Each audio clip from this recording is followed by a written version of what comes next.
Welcome back to Miss Amy's Creations. Our spaghetti sauce is out of the oven, and I've got 2 quart jars made up of the chunky sauce. And what I'm going to do to make some pizza sauce is I'm going to go ahead and run this through the blender so that it is not as chunky.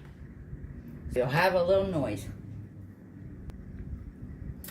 Alright, I have this all blended up. I'm going to fill some pint jars with this for, like I said, pizza sauce.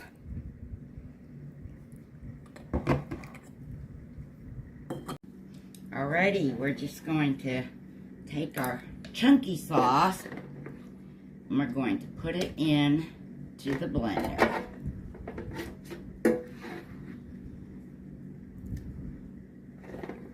And this is going to be delicious pizza sauce.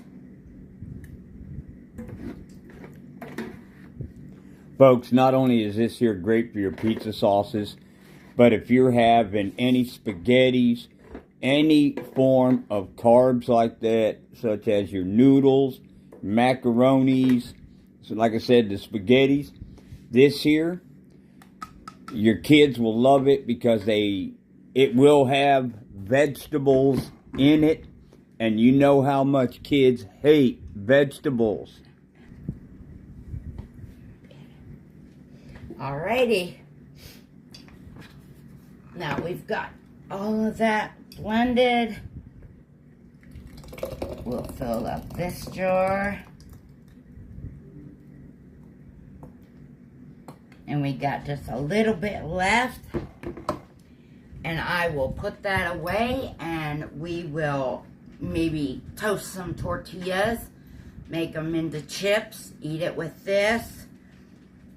That makes a wonderful treat also, just to use it as a dip.